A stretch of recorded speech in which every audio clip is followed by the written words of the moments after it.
할렐루야. 우리 옆에 있는 분들과 인사합니다. 기도하는 모습이 너무 아름답습니다. 네, 여러분, 기도하는 분들이 세계를 바꾸고, 기도하는 사람이 가정을 세우고, 기도하는 사람이 역사를 만드는 것을 믿으시기 바랍니다. 여러분, 우리가 살아가면서 답답한 마음을 가지고 신정론의 질문을 가질 때가 있지 않습니까? 하나님 정말 살아계신 건가? 살아계시다면 그분은 능력은 있는 건가? 능력이 있다면 그분은 정말 좋으신 분이신가? 하나님은 이랬다 저랬다 예측 불가능하고 도무지 종잡을 수 없는 그런 분은 아닌가? 마음이 너무 답답하면 그런 마음을 가질 때가 있지요. 여러분, 언제 그 마음이 더 커집니까? 악인이 형통하고 잘 되는 것을 볼 때입니다. 불의한 자가 무사하기만 하고 잘 풀리기만 할 때입니다. 오히려 말씀대로 살고 주님 뜻대로 살려고 몸부림치는데 안 풀리고 어려움을 당할 때, 그런 질문을 우리가 가질 때가 있지 않습니까? 여러분, 오늘 말씀을 보면 우리가 그런 질문을 가진 것에 대해서 참 어리석다고 여길 정도로 다윗은 아주 중요한 사실을 선포하고 있습니다. 하나님은 성실하신 분이시다라는 겁니다. 그러므로 그의 성실하심을 밥으로 삼아라 라고 하는 겁니다. 여러분, 3절 말씀 우리 다 함께 읽어보실까요? 오늘 본문 3절 시작. 여호와를 의뢰하고 선을 행하라. 땅에 머무는 동안 그의 성실을 먹을거리로 삼을지어다 라고 했습니다. 여러분, 하나님의 성실하심을 먹을거리로 삼는다라는 것은 어떤 의미입니까? 하나님 틀림없는 분이셔, 하나님 약속 지키셔, 하나님은 신실한 분이셔 라는 것을 밥으로 여겨라 라는 겁니다. 여러분, 밥이 얼마나 소중합니까? 사람들이 다 밥이 없으면 못 살아 라는 마음을 갖고 살잖아요. 그래서 시인 김지하라는 사람은 그런 시를 쓴 적이 있지요. 밥이 하늘이다, 하늘이 밥이다. 여러분, 사람들은 다 밥은 먹어야 산다 라고 생각하잖아요. 밥이 없으면 못 산다라고 생각하지 않습니까? 그와 같이 하나님의 신실하심, 하나님의 성실하심, 하나님의 그 틀림없으심, 그것이 너무 분명하고 그것 때문에 살아간다 라는 마음을 가져야 한다라는 겁니다.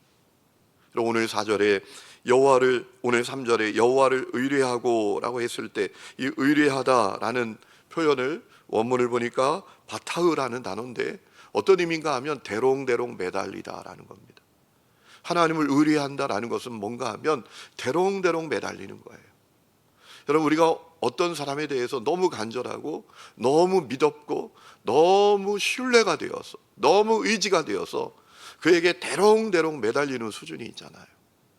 여러분, 그것이 하나님을 의뢰한다라는 겁니다. 하나님의 신실하심, 하나님의 틀림없으심, 약속을 지키시는 하나님, 성실하신 하나님을 우리가 그렇게 신뢰하고 살아야 한다라는 것이에요. 여러분, 어떠세요? 오늘 여러분은 하나님을 성실하신 분으로 믿고 계십니까? 혹시 서두에 드렸던 질문이 여러분에게 있지 않으세요? 하나님 뭐야 도대체? 너무 하시는 거 아니야? 믿음으로 살려고 이렇게 애쓰는데, 말씀대로 살려고 이렇게 애쓰는데 하나님의 사람들에 대해서 하나님 너무 무책임하신 거 아니야? 혹 이런 마음을 갖고 계시지 않습니까? 여러분, 우리 하나님 성실하신 분이십니다. 이 믿음을 가지시기를 축복합니다. 하나님 성실하시니 그 성실하신 하나님께 대롱대롱 매달려서 믿음으로 사는 분들이 되시기를 축원합니다. 자, 그러면 오늘 말씀을 보면서 이제 하나님의 성실하심을 밥으로 여기는 것은 어떤 건가? 구체적으로 몇 가지 사실을 알 수 있는데, 첫 번째는 악을 행하는 자들, 그들 때문에 불평하지 말고 시기하지 않는 것입니다. 1절에 말씀하십니다. 악을 행하는 자들 때문에 불평하지 말며 불의를 행하는 자들을 시기하지 말지어다 라고 했습니다. 여러분, 왜 우리가 악한 자들을 보면서 불평합니까? 불의를 행하는 사람들을 보면서 불평합니까? 물론 그들의 악함 때문에, 불의를 행하는 그 모습 때문에 힘들어하고 불평하기도 하지만 그런 마음이 있잖아요.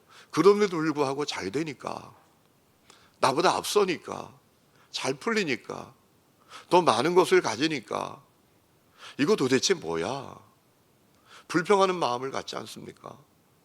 아니, 나는 직장에서 그렇게 정말 FM대로 정직하게 회사를 위해서 일하는데 나는 안 되고, 저 사람 맨날 상사하고 술만 마시고 접대만 하고 사바사바하고 잘 풀리고, 그래서 우리 마음이 어려운 거 아닙니까?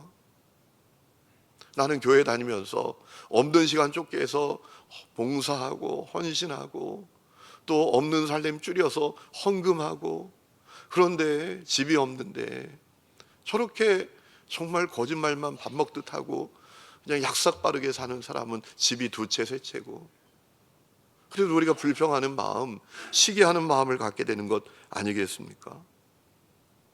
여러분, 그것이 우리의 현실이잖아요.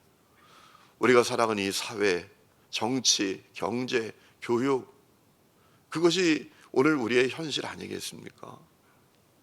하지만 중요한 사실이 있습니다. 그들의 끝은 비참하게 되는 것이다 라는 거예요. 그들은 싹둑배임을 당하는 풀, 바짝 말라버리는 풀처럼 된다라는 것입니다. 여러분, 2절 말씀 한번 우리 다 같이 한번 읽어보실까요? 37장 2절 시작.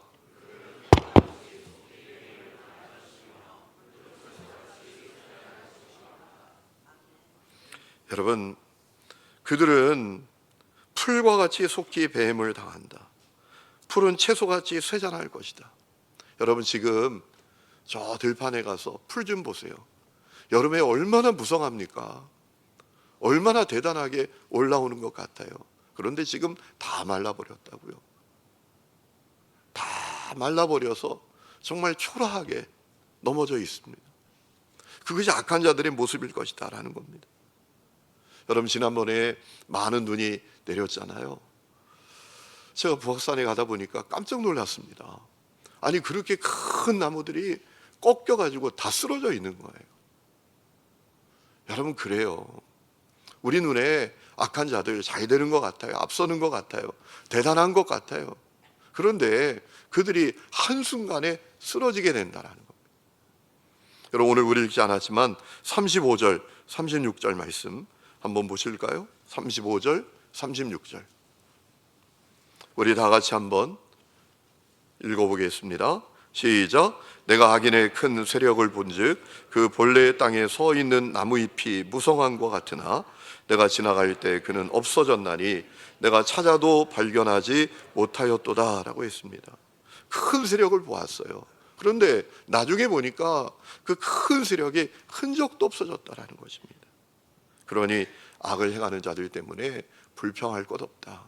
불의를 행하고 잘 되는 사람들 때문에 시기할 것 없다라는 겁니다. 오히려 여러분, 불평과 시기는 또 다른 악을 만들 뿐이다 라고 했습니다. 8절 보세요. 분을 그치고 노를 버리며 불평하지 말라. 오히려 악을 만들 뿐이라 라고 했습니다. 여러분, 신기하게도요, 불평하고 시기하면 불평하고 시기하는 새끼를 칩니다. 부모가 계속 불평하고 시기해 보세요. 그럼 그 자녀들이 끊임없이 불평하고 시기하는 사람이 됩니다. 순장이 끊임없이 불평하는 사람이 돼 보세요. 새 가족이 그 순에 갔다가 또 계속 불평하는 사람이 되더라고요. 목사가 계속 투덜거리면 성도들도 투덜거리게 돼 있더라고요. 또 다른 악을 만드는 거예요. 그러니 우리 입술에 파수꾼을 세워야 합니다. 마음에 파수꾼을 세워야 합니다. 오늘 이 은혜가 여러분 가운데 있기를 축원합니다. 금년 안에 불평하지 말고 사시기를 축원합니다. 우리 옆 사람과 격려하십시다. 불평하지 마십시다. 시기하지 마십시다. 여러분, 정말 중요한 말씀이에요. 두 번째는 하나님을 기뻐하라 라고 했습니다. 4절에 또 여호와를 기뻐하라. 그가 내 마음의 소원을 너에게 이루어 주시리로다 라고 했습니다. 왜 하나님을 기뻐해야 합니까? 왜 초점을 불평의 대상에 두지 않고 하나님께 두어야 합니까? 하나님이 내 인생을 책임지시기 때문입니다. 내 인생의 주관자가 하나님이시기 때문입니다. 내가 살고 죽는 것, 내가 풀리고 안 풀리는 것, 내가 앉고 일어서는 것, 여러분, 그것이 하나님의 손에 달려있기 때문입니다. 그렇기 때문에 우리가 해야 될 일은 오직 그분을 기뻐하는 거예요. 초점을 바꿔야 돼요. 불평과 시기의 대상이 아니라 주님께 초점을 맞추고 하나님을 기뻐하고 하나님을 즐거워해야 해요. 오늘 그 역사가 우리 가운데 있기를 축원합니다. 세 번째는 내 길을 하나님께 맡겨야 합니다. 자, 5절 6절 말씀 우리 다 함께 읽어보실까요? 시작. 내 길을 여호와께 맡기라. 그를 의지하면 그가 이루시고 내 일을 빛같이 나타내시며 내 공의를 정오의 빛같이 하시리로다. 아멘. 여러분, 맡기라라는 겁니다. 하나님을 신뢰하는 게 뭐냐? 하나님의 신뢰 성실하심을 밥으로 삼는 게 뭐냐? 하나님께 내 인생을 맡기는 겁니다. 여러분, 맡기는 게 뭡니까? 염려하지 않는 거예요. 조바심 내지 않는 겁니다. 초조해하지 않는 거예요.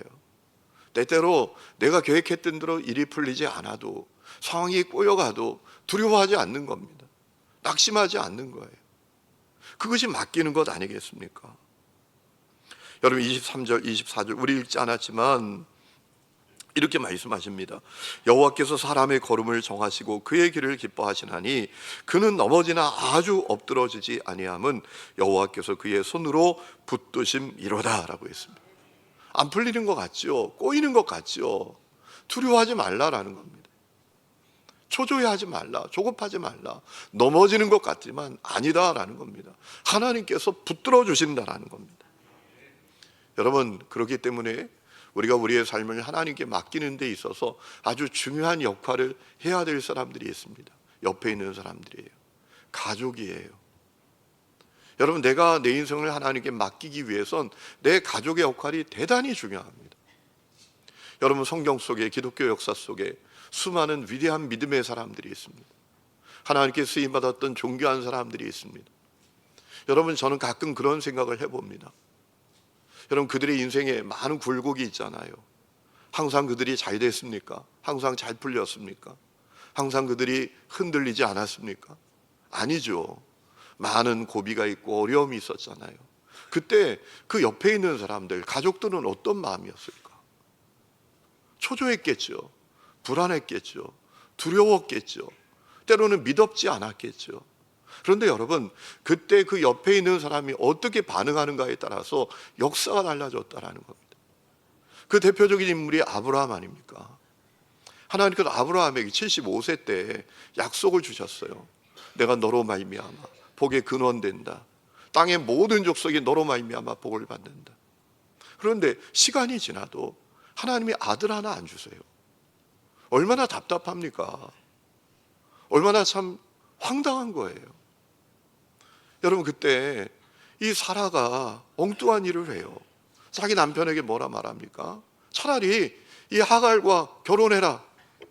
하갈과 동침해라. 그렇게 성화해가지고 조바심, 조급함이 가득해가지고 여러분, 이 아브라함이 하갈과 동침하여 이스마엘이 태어나잖아요. 여러분, 그래서 지금 저 중동에 끊임없이 전쟁이 난다고요. 이스마엘의 후예들과 이삭의 후예들과. 여러분, 그 비극이 왜 일어났습니까? 사라 때문에 일어난 거예요. 사라가 조바심이 나는 거죠. 아우, 저 답답한 사람, 저렇게 미련해. 하나님의 약속 이루어진다고 그것만 믿고 있어. 도대체 얼마나 그 마음이 초조하고 답답하고 아브라함이 믿었지 않았으면 그렇게 했을까요? 여러분, 옆에 있는 사람의 역할이 대단히 중요하다고요. 우리 예수님께서 온 세상을 구원하시는 구속사를 이루기 위해서 한 걸음 한 걸음 한 걸음 나가십니다. 그때 그 형제들이 뭐라 말합니까? 아니, 온 세상을 구원한다면서 이 총구석에 처박혀 있냐? 당신을 드러내야지. 이렇게 성화를 해요. 조바심, 조급함이 가득해서. 여러분, 옆에 있는 사람의 역할이, 옆에 있는 사람이 하나님을 맡기는 삶을 사는 데 있어서 너무나 중요하다라는 거예요. 여러분, 저는 여러분이 믿음의 사람이 되시기를 축원합니다. 여러분 안에 있는 조바심, 조급함 다 내려놓으시기를 축원합니다. 여러분, 내가 하나님을 신뢰하면 내 옆에 있는 사람도 하나님을 신뢰하게 되는 거예요. 오늘 그 은혜가 여러분에게 있기를 주의 이름으로 축원합니다. 그리고 마지막은 잠잠히 하나님을 바라보며 기도해야 하는 것입니다. 7절에 보면 여호와 앞에 잠잠하고 참고 기다리라 라고 했습니다. 여러분, 잠잠하고 하나님을 기다린다라는 것은 손 놓고 있는 게 아닙니다. 무작정 기다리는 게 아닙니다. 하나님 앞에 무릎 꿇어 기도하는 것입니다. 간절히 부르짖어 기도하는 것입니다. 간절히 부르짖어 기도할 때에 주님의 역사가 일어납니다. 제 얘기가 아닙니다. 예레미야 33장 3절, 너는 내게 부르짖으라. 내가 너에게 응답하겠고 네가 알지 못하는 크고 은밀한 일을 보이리라 라고 하셨습니다. 여러분, 그런데 그 앞에 있는 말씀이 중요해요. 그 앞에 하나님의 놀라운 회복의 약속이 있습니다. 돌아온다, 일어난다, 번영 누리게 될 것이다, 샬롬이 있게 될 것이다. 그런데 부르짖어야 그 약속이 이루어진다 라고 하신 거예요. 여러분, 결론은 성도는 끝내 하나님의 성실하심 때문에 승리한다라는 것이죠. 자, 9절 말씀, 우리 중요한 말씀이에요. 다 함께 읽어보겠습니다. 시작. 진실로 악을 행하는 자들은 끊어질 것이나 여호와를 소망하는 자들은 땅을 차지하리로다. 아멘. 여러분, 악을 행하는 사람들은 끊어지나 하나님의 성실하심을 신뢰하고 하나님께 희망을 두고 사는 사람들은 승리한다. 땅을 차지한다. 여러분, 이 땅을 차지한다라는 말씀이 어떤 의미일까요? 우리가 이 땅에서 땅 많이 갖게 된다라는 것일까요? 여러분, 그런 복을 우리 성도들 가운데 많이 누리시기를 축원합니다. 그런데 그런 복만이 아닙니다. 땅을 차지한다라는 것은 어떤 의미죠? 하나님의 통치를 누린다라는 것, 하나님의 나라를 누린다라는 겁니다. 여러분, 하나님의 나라는 뭡니까? 하나님이 통치하시는 장소예요. 여러분, 이 교회가 하나님의 나라가 되는 방법은 무엇입니까? 주님이 통치하시면 하나님의 나라가 되는 거예요. 여러분의 가정이 하나님의 나라가 되는 방법이 뭡니까? 주님이 왕 되시는 것입니다. 그래서 제가 가정들을 위해서 기도할 때 그런 기도합니다. 주님이 이 가정의 왕이 되게 해주십시오. 그러면 주님의 통치가 일어나고 주님의 역사가 일어나게 돼 있거든요. 여러분, 주님이 통치하시면 주님의 역사가 일어납니다. 사람이 통치하니까, 사람이 역사하니까 사람의 역사밖에 없는 거예요. 주님이 통치하시면 우리가 생각하지도 못했던 우리의 경험, 우리의 능력, 우리의 이성으로 헤아리지 못했던 하나님의 역사가 시작이 되는 겁니다. 그 역사가 일어난다라는 것입니다. 여러분, 하나님은 성실하십니다. 당신의 약속을 반드시 이루시는 분이십니다. 그래서 제가 좋아하는 말씀이 있어요. 고린도후서 1장 20절, 하나님의 약속은 얼마든지 그리스도 안에서 예가 되니 그런즉 우리가 아멘하여 하나님께 영광을 돌리게 되느니라. 하나님의 약속은 반드시 이루어진다. 신실하다. 그분은 틀림없다. 그분은 성실하다라는 겁니다. 여러분, 금년 안에 이 하나님의 성실하심을 밥으로 여기고 살아야 합니다. 제가 부목사로 사역할 때 김 집사님이시라고, 그 자녀가 초등학교 다녔는데 건강하던 애가 갑자기 몸에 이상이 있어요. 갑자기 열도 나고 애가 이상해요. 병원에 가서 검사를 받았더니 백혈병이에요. 아이가 무균실에 들어갔어요. 여러분, 하늘이 무너지는 것 아니겠습니까? 그런데 여러분, 놀라운 사실은 그 아이가 깨끗하게 나았어요. 의사도 깜짝 놀랄 정도로 회복이 되었어요. 여러분, 그 이유가 뭡니까? 그 집사님이 하나님의 성실하심을 밥으로 여기더라고요. 저한테 노트를 보여주는 거예요. 대학 노트입니다. 이렇게 두꺼운 노트입니다. 그 노트에 한 가지 말씀만 처음부터 끝까지 빽빽하게 썼더라고요. 이사야 41장 10절, 두려워하지 말라, 내가 너와 함께함이라. 놀라지 말라, 나는 내 하나님이 됨이라. 내가 너를 굳세게 하리라. 참으로 너를 도와주리라. 참으로 나의 의로운 오른손으로 너를 붙들리라. 이 말씀을 말이에요, 대학 노트에 첫 장부터 마지막까지 빽빽하게 아마 수천 번은 쓴 것 같아요. 그렇게 하나님의 약속을 붙들고 하나님의 성실하심을 붙드니 여러분, 하나님이 일하시더라고요. 여러분, 하나님의 성실하심이 우리에게 이루어졌잖아요. 우리가 여기 앉아있는 게 하나님의 성실하시다라는 거예요. 여러분, 우리가 전적으로 타락하여 죄와 저주 가운데 살다가 멸망당할 인생이었는데 약속대로 예수님 성육신 해주시고 이 십자가에 매달린 대속제물 되어서 내 죄값 다 치르사 우리가 구원받아 여기 앉아 있잖아요.